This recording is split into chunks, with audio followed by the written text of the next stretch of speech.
आज के इस विशाल सभा में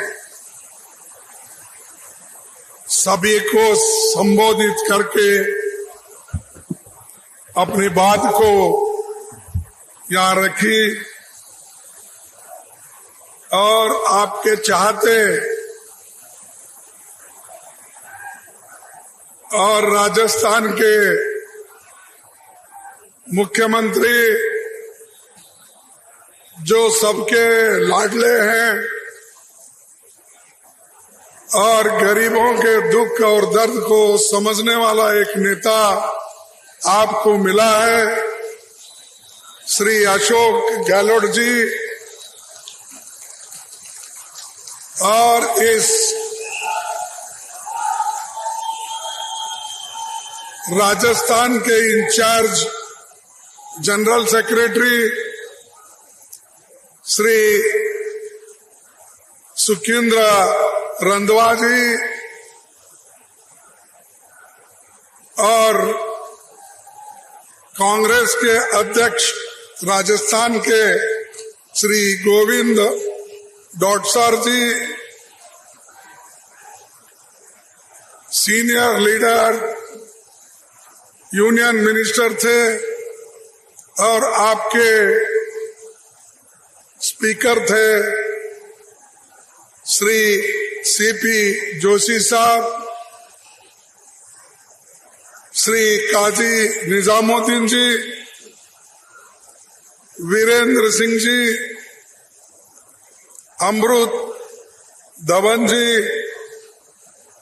सीनियर लीडर मोहन प्रकाश जी, नासिर हुसैन जी, रामलाल जी जाट, अक्षय त्रिपाठी जी, गायत्री देवी त्रिवेदी जी और नीरज डांगे और भी बहुत सारे इस मंच पे बैठे हुए हमारे दोस्त लोग और पार्टी के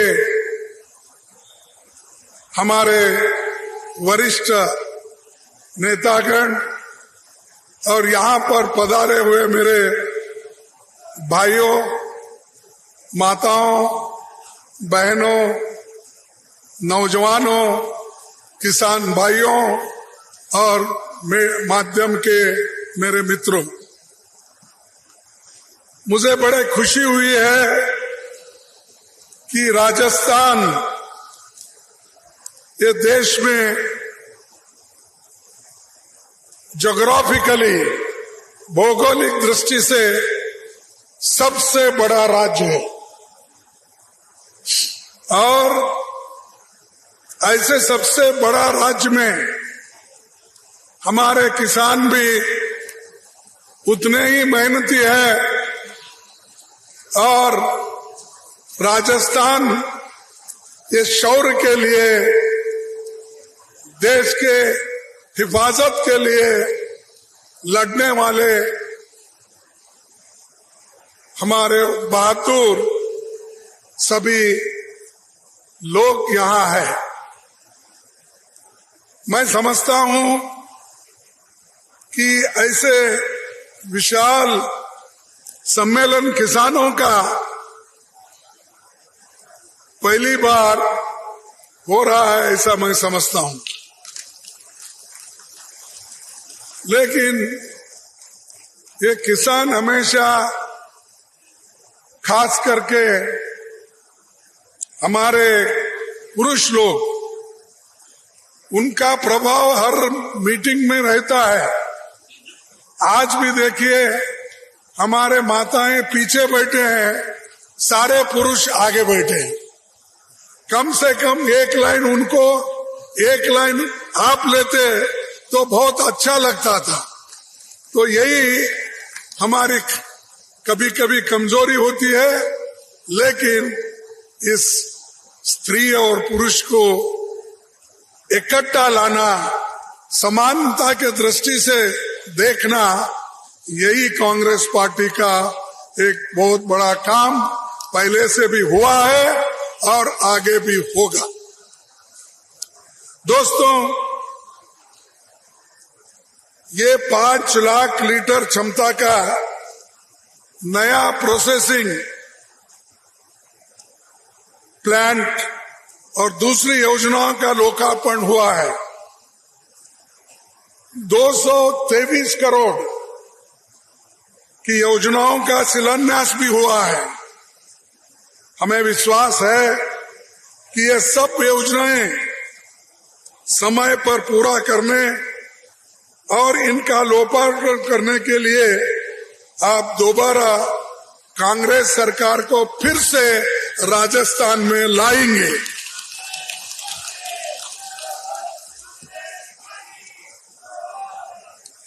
ये राजस्थान महान हस्तियों का देश है,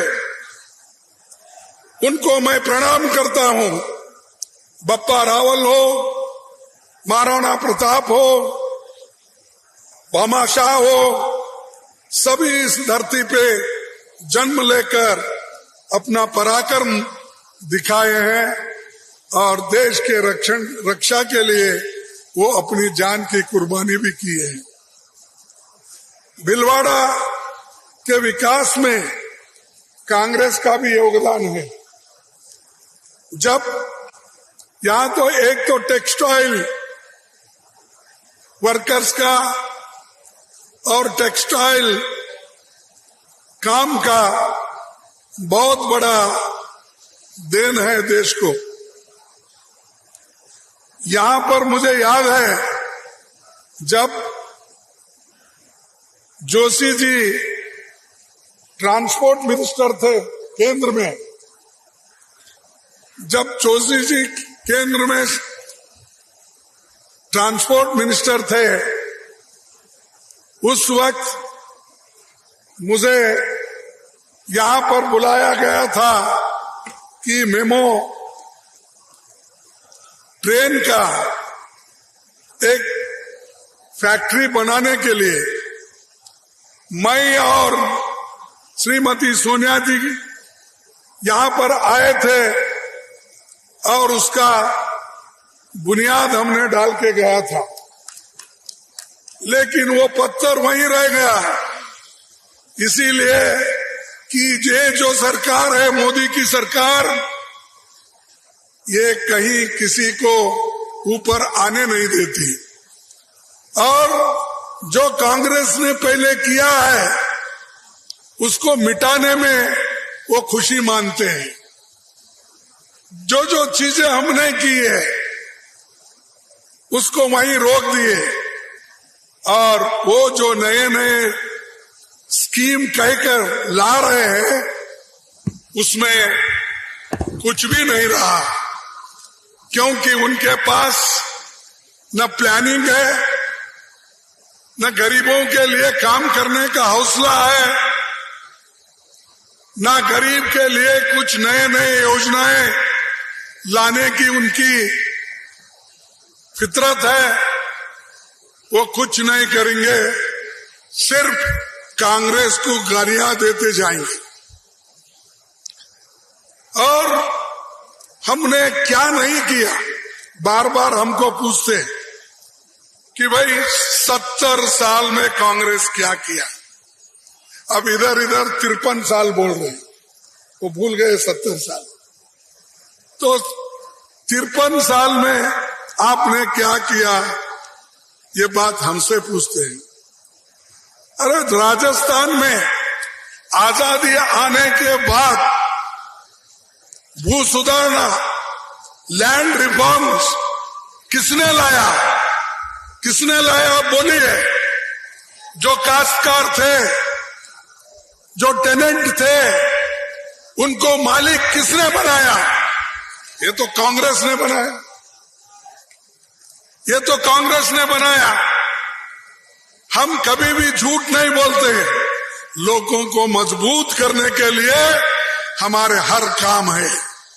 लैंड रिफॉर्म्स यहां पर हुआ, उसी के साथ साथ यहां पर जो छोटे मोटे राजे महाराजे थे उन सब की तनख्वाह भी बंद कर दी इंदिरा गांधी, और गरीबों के लिए बैंकों के रास्ते भी खोल दिए। यह है कांग्रेस का काम। आप लोगों के पास कोई हिम्मत नहीं है काम करने का। कहीं भी जाओ परिवारवाद परिवारवाद। क्या है परिवारवाद? किसके लिए बोलते हैं? क्योंकि राहुल गांधी जी एक धैर्य से कन्याकुमारी से लेकर कश्मीर तक पैदल चले। भारत जोड़ो यात्रा उन्होंने की। 4500 किलोमीटर चले। चल के लोगों के दुख दर्द को समझे। उस भारत जोड़ो यात्रा में गरीब आए, किसान आए, मजदूर आए, विद्यार्थी आए, महिलाएं आए और अनेक लोग उसमें शामिल हो गए। एक बहुत बड़ा, इतना बड़ा शायद भारत में पहले कभी यात्रा हुई नहीं और आगे भी नहीं होगी। इतना बड़ा राहुल गांधी ने कदम उठाकर भारत जोड़ो यात्रा उन्होंने किया। हम भारत जोड़ो बोलते हैं तो वो हमेशा ये कहते हैं कि भारत तोड़ो। अब इधर इधर इंडिया ऑल पार्टी की जो मीटिंग थी, हमने सबको मिला के इकट्ठा करके जो हमारे लाइक माइंडेड लोग हैं, यानी एक दृष्टि से सोचने वाले लोग हैं, उनको मिला के हमने एक मजबूत संगठन किए। उसको देखकर उसका नाम रखा गया इंडिया। इंडिया को देखते ही वो घबरा रहे। अरे अब इंडिया छोड़ दो, भारत नाम रखो। तो भारत नाम रखने के लिए आ रहे। संविधान में है इंडिया मीन्स भारत, ये दोनों शब्द है। भाई आपको क्या ऐतराज? हम भारत जोड़ो पहले ही बोल रहे हैं, लेकिन आप कुछ ना कुछ नया लाने की कोशिश कर रहे हैं। अरे हम तो यह संदेश 4500 किलोमीटर तक फैलाए, भारत जोड़ो भारत जोड़ो भारत जोड़ो। और आप कुछ अगर लोगों को फायदा होता है उसका, अगर हम कहीं बात करते हैं तो जल्द से जल्द उन्होंने उसको या तो बदनाम करने की कोशिश करते हैं या नहीं तो लोगों को दिशा भूल करते हैं, भ्रमित करते हैं। और यहां पर मैं याद करना चाहता हूं, क्योंकि माफी चाहता हूं, मुझे बाद में मैंने यहां की हिस्ट्री ली। अगर जयनारायण व्यास जी नहीं होते, सुकाड़िया जी नहीं होते और सेंटर में पंडित जवाहरलाल नेहरू जी नहीं होते, क्या राजस्थान को आज जो फायदा पहुंचाया गया, क्या वो सब होता था? वो हमने किया। आपने क्या किया? कुछ नहीं, कांग्रेस को गालियां दे। उन्होंने ये बोला, इन्होंने या तो धर्म के नाम पर इकट्ठा करो हिंदू मुसलमान, हिंदू मुसलमान। क्या है भाई?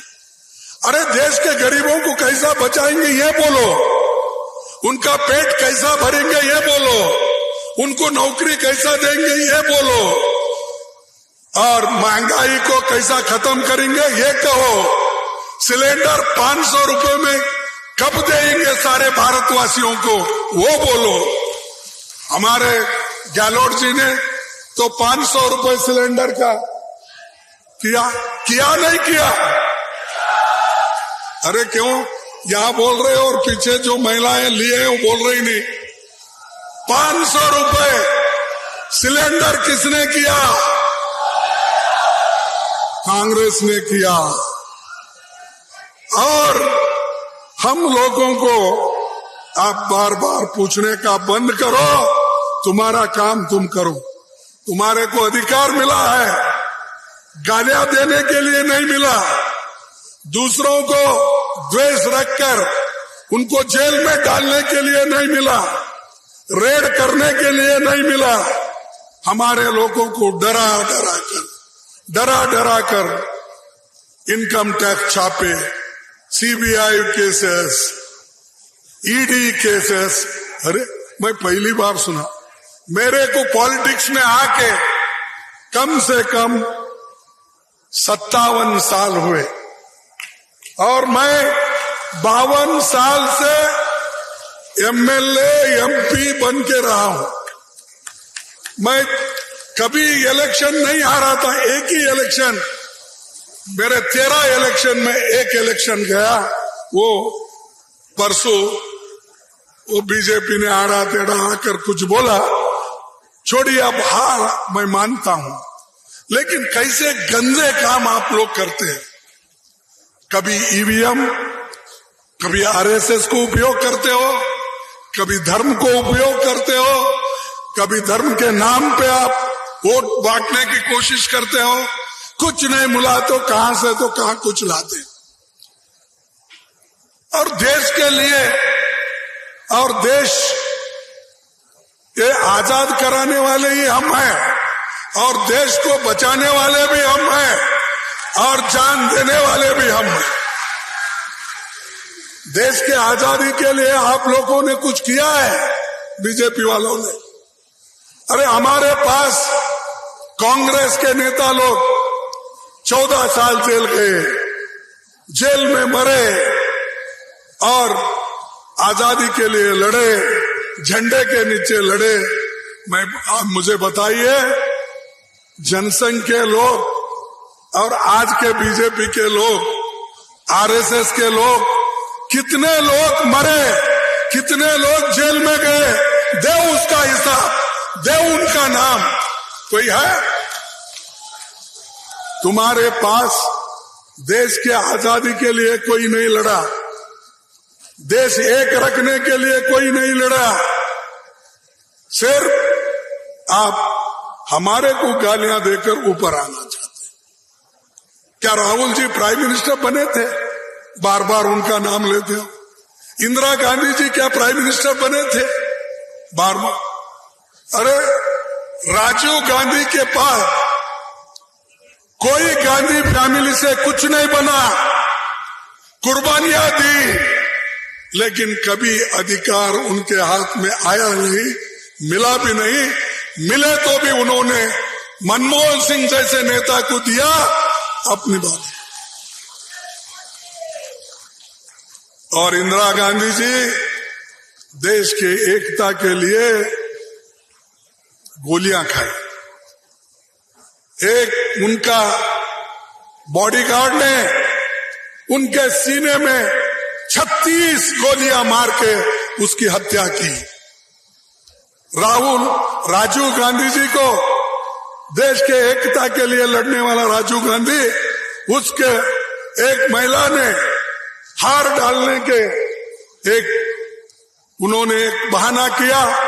जब मानव बम अपने पीछे कमर को बांधकर वो हार डालने जाके उनको खत्म कर दिए और राजीव गांधी जी के देह के अंग के टुकड़े टुकड़े टुकड़े हो गए। ये देश के लिए देन है। और उनको बोलते कि वो खानदानी, वो अपने लिए करते हैं और गांधी परिवार के लिए करते हैं। ये गांधी परिवार तो देश के लिए आजादी से लेकर अब तक वो लड़के मरे एकता के लिए। और तुम्हारे पास कोई एक, तुम्हारे घर में, मैं अब ये बोले तो वही बड़ी बात होती है, अच्छा नहीं, छोड़ देता हूं उसको। तो तुम्हारे पास तो कोई नहीं है बोलने का भी, आपके पास कोई एक आप हकदार भी न हो। उसीलिए मैं आपसे विनती करूंगा कि आप एक होकर फिर से कांग्रेस पार्टी को वापस लाइए, जिताइए। आज जो सहूलतें आपको मिल रही है, इससे भी ज्यादा सहूलतें आपको दिलाएंगे। ये हमारा वायदा है।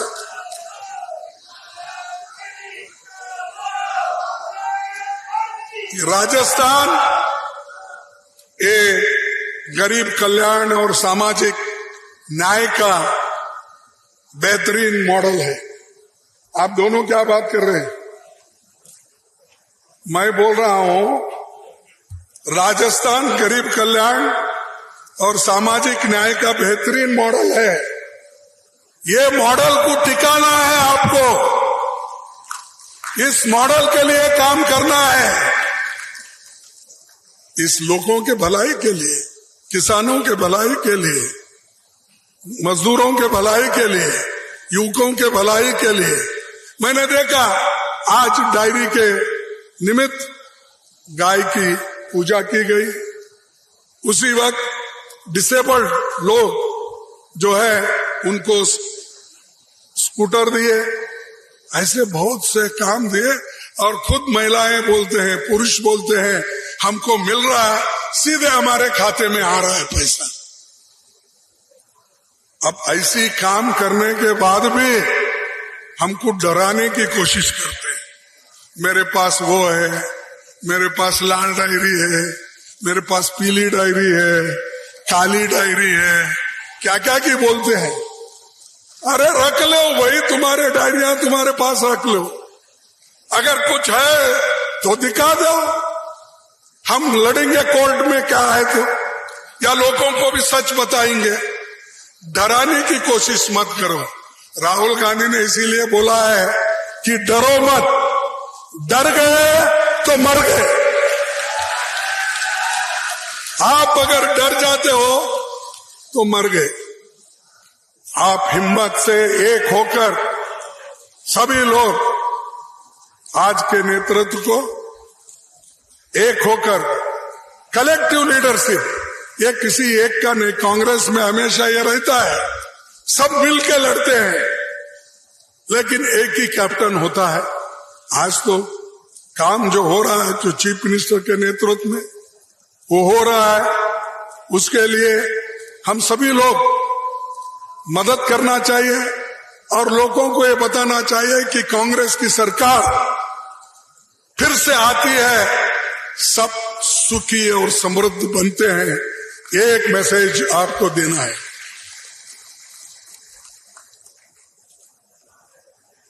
भाई ये राजस्थान एक ऐसा एक प्लान उन्होंने बनाया है गोवंश के लिए। एक अगर गोवंश की मौत होती है उसको 40,000 रुपए देने का उन्होंने स्कीम बनाया। किसने बनाया? अरे कम से कम ये तो बोलो भाई, किसने बनाया? कांग्रेस ने बनाया, हमारी सरकार ने बनाया, हमारे चीफ मिनिस्टर ने, कुछ तो बोलो। अरे आपके पास राइट टू हेल्थ स्कीम है नहीं? मिनिमम गारंटी एक्ट है। पिछले साल अलग कृषि बजट पेश किया गया था और वो चल रहा है। और नरेगा का जैसा एक स्कीम शहरी लोगों को लाया गया है, ये भी एक नया है। पुरानी पेंशन को बहाल कर दिया गया है, ये भी है। ये तो लंबी लिस्ट है, मैं उतना सब नहीं पढ़ता क्योंकि लिस्ट इतना लंबा है। ये लोगों ने इतना काम करके रखा है, हमारे को बोलते बोलते थक जाते हैं।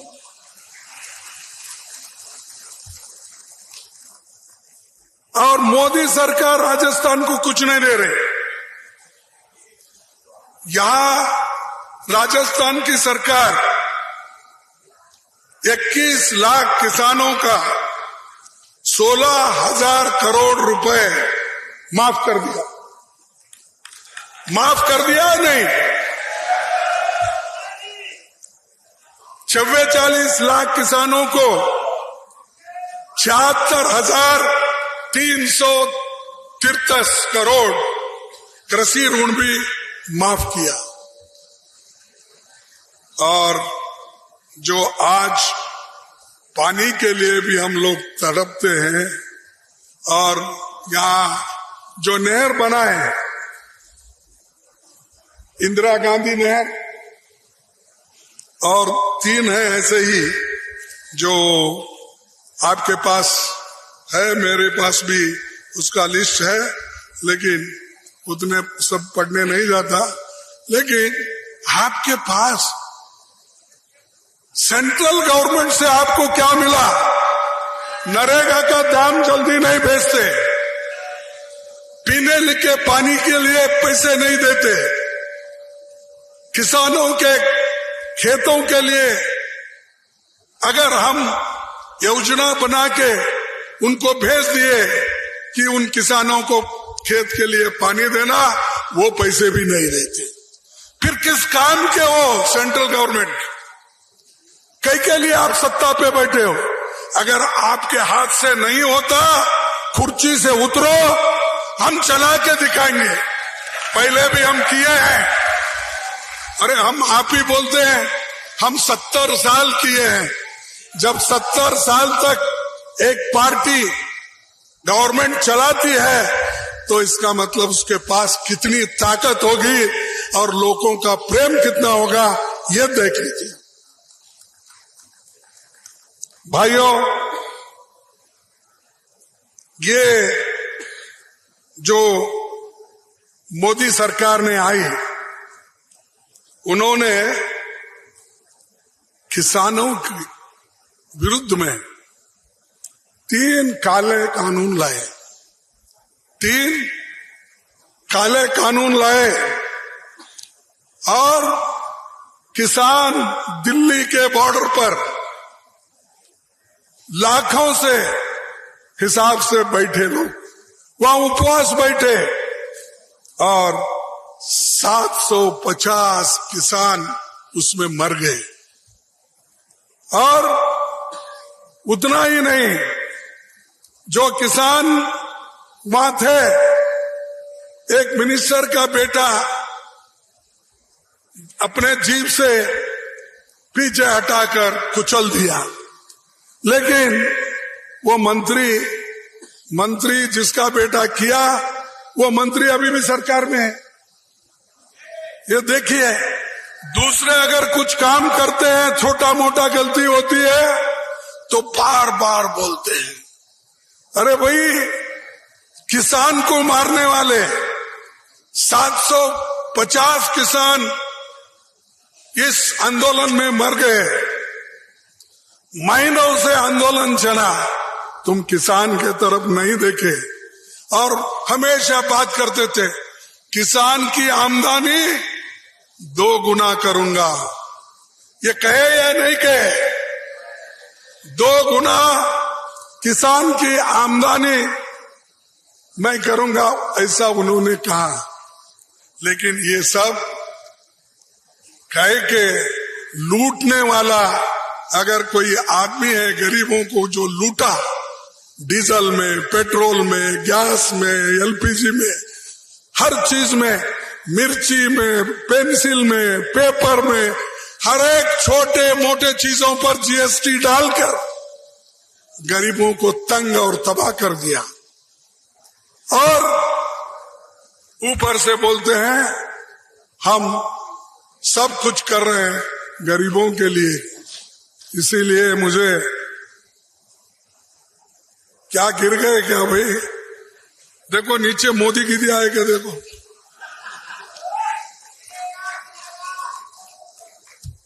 तो एक शेर याद आ रहा है। ये काफिले वालों तुम इतना भी नहीं समझे। ये काफिले वालों तुम इतना भी नहीं समझे, लूटा है तुम्हें रैजन ने रैबर के इशारे पर। रैबर कौन? मोदी जी। उन्होंने लूटा, उनको इशारा किया गरीबों को लूटो लूटो लूटो। फाइनेंस डिपार्टमेंट टैक्स डाल के लूटते लूटते लूटते गई। अब लोग इतने गरीब बने, अब सिर्फ उनके शरीर से खून निकलना बाकी है। तो इसीलिए उन्होंने बहुत कुछ कहा, लेकिन एक काम भी उन्होंने नहीं किया। मैं थोड़े से गिनता हूं, क्योंकि जहां भी अपने नड्डा साहब जाते हैं, जहां भी मोदी साहब जाते हैं, आजकल हमारे डिफेंस मिनिस्टर भी जरा बोलने लगे हैं। पहले पीछे थे, जरा आगे वो साथ साथ में जा रहे हैं। तो उन्होंने ये कहा था, हर साल 2 करोड़ नौकरियां देंगे। कहा था या नहीं? आपको मिले होंगे 2 करोड़, इसलिए कमजोर नहीं मिले। अरे एक देश का प्राइम मिनिस्टर, 140 करोड़ का नेता, वो कैसा झूठ बोलता है? आप लोग झूठ बोल रहे हैं। वो 2 करोड़ नौकरियां लेके नहीं दिया बोल के बोल रहे हैं, ये झूठ है। पाप बेचारा, उन्होंने तो मोदी जी तो सबको नौकरियां देता हूं बोल के 2 करोड़ बोला, वो कैसा झूठ बोलता है? आप में कुछ गलती होंगे। आप देखो, कहीं कहीं अगर अपॉइंटमेंट ऑर्डर्स गिरे हैं तो निकाल के देखो, क्या एड्रेस गलत है क्या, देखो। और 15 लाख रुपए हर एक के घर को देने का उन्होंने वादा किया या नहीं किया? मिला? फिर कौन झूठ है? क्या मोदी झूठ है क्या आप झूठ है? क्योंकि ये तो उन्होंने बोले सो है, हम कोई नहीं बोले। तो मैं पूछता हूं, 15 लाख भी किधर गए? फिर किसानों की आमदनी 2 गुनी, वो तो गया ही, चले गए। नोटबंदी से मैं भ्रष्टाचार निकालता हूं, टेररिज्म खत्म करता हूं और देश को खुशहाली की तरफ ले जाता हूं, उन्होंने कहा। अब नोटबंदी होने के बाद आप सच सच बोलिए, भ्रष्टाचार मिट गया? और जो उन्होंने टेररिज्म की बात की थी, क्या कश्मीर में टेररिज्म बंद हुआ? क्या बॉर्डर पे बंद हुआ? नहीं। तो किसने झूठ बोला? मोदी ने बोला। और माताओं बहनों, महंगाई से छुटकारा तो हमको पाना है। हम राज्य में जहां जहां है हमारे लोग कोशिश कर रहे हैं, लेकिन इन्हों उसके बारे में कभी सोचते नहीं। टोमेटो की कीमत कितनी हो गई सोचते नहीं, प्याज की कीमत कितनी हो गई सोचते नहीं, दाल की कीमत क्या हो गई सोचते नहीं, तेल की कीमत क्या हो गई सोचते नहीं। सिर्फ वो यही सोचते हैं आगे के चुनाव कैसा लड़ो। इसीलिए इधर पार्लियामेंट चलता है तो वो हर जगह घूमते हैं। अब राजस्थान में आए, इलेक्शन की बात करें, नड्डा साहब बड़े, उन्होंने भी इलेक्शन की बात करें। छत्तीसगढ़ में गए, इलेक्शन की बात करें। हर जगह कहीं भी जाते हैं इलेक्शन। हमारे कर्नाटक में आए, कर्नाटक के लोगों को हराने के लिए वहां पर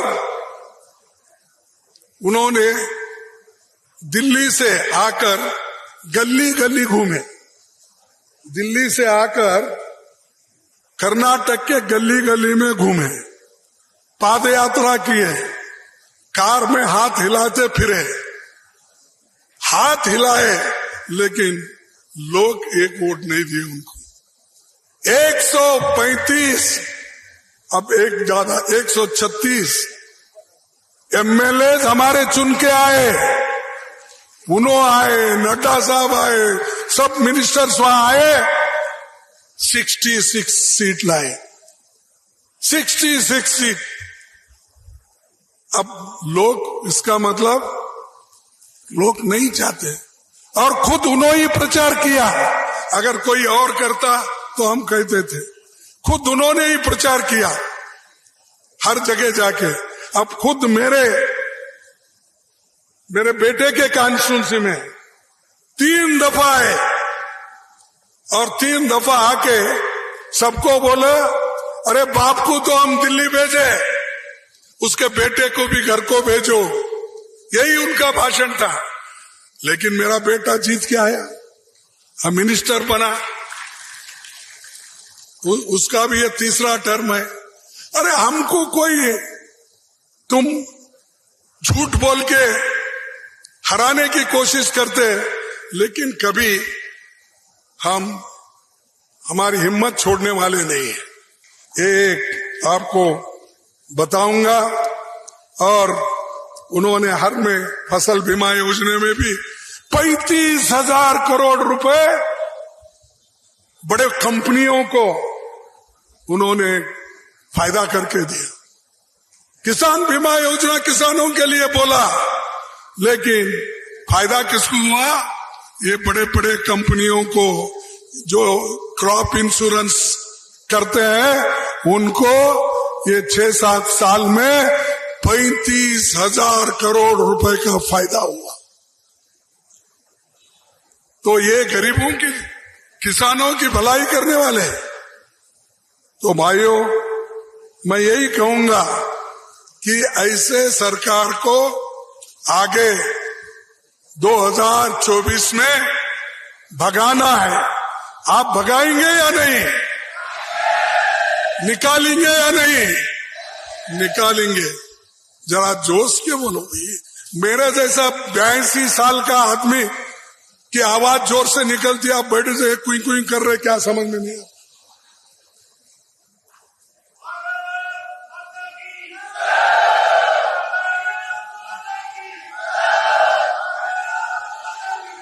और जहां जहां हमारी सरकार आती है, तोड़फोड़ करते हैं। अब कहां हम बहुमत से जीतते हैं? कर्नाटक जीते, मध्य प्रदेश जीते, मणिपुर जीते थे, गोवा जीते थे।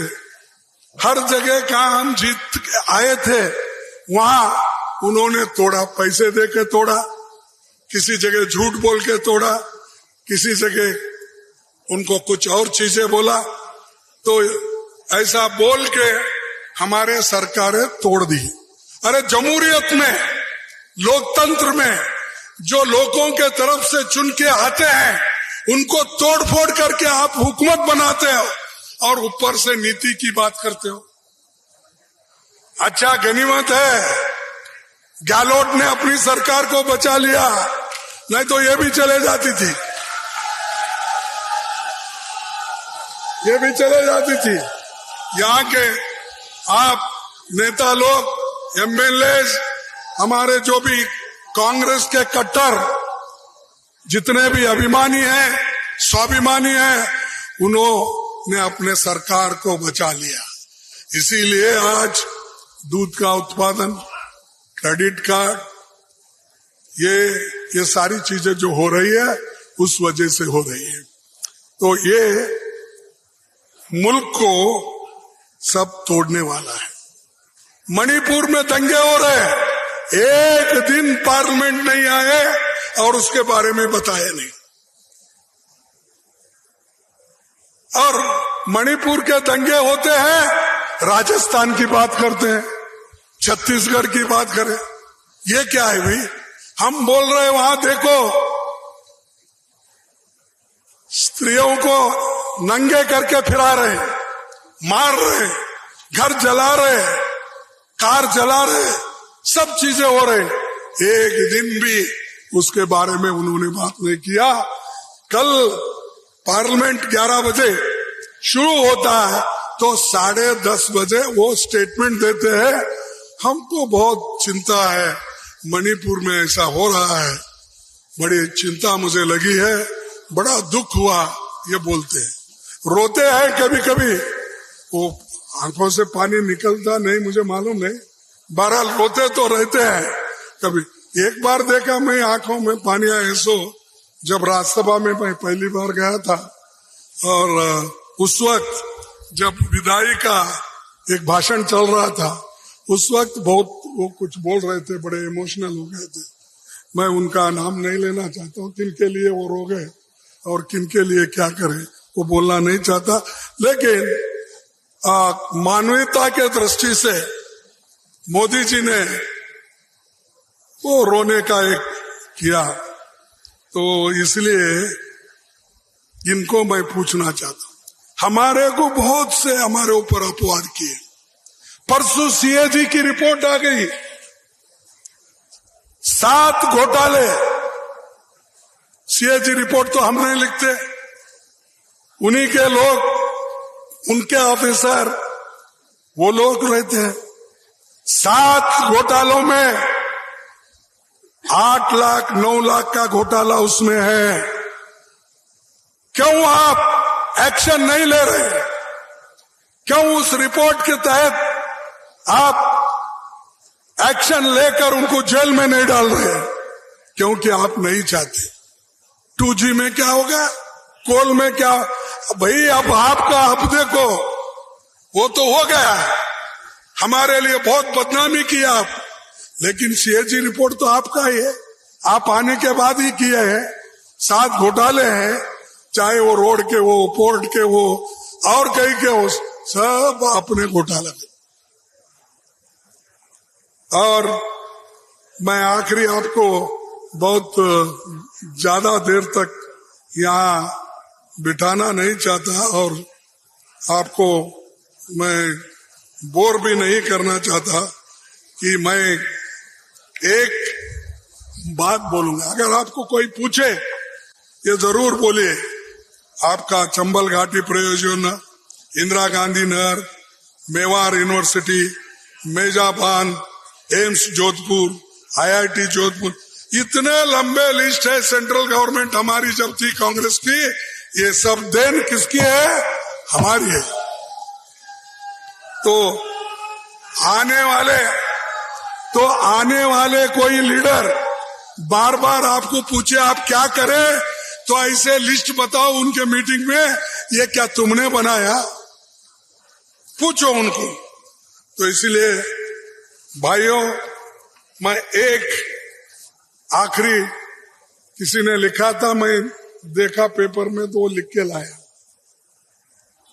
तुम बांट रहे हो देश को, तुम बांट रहे हो देश को, हम नहीं बांट सको हमें, तुम में ये दम नहीं।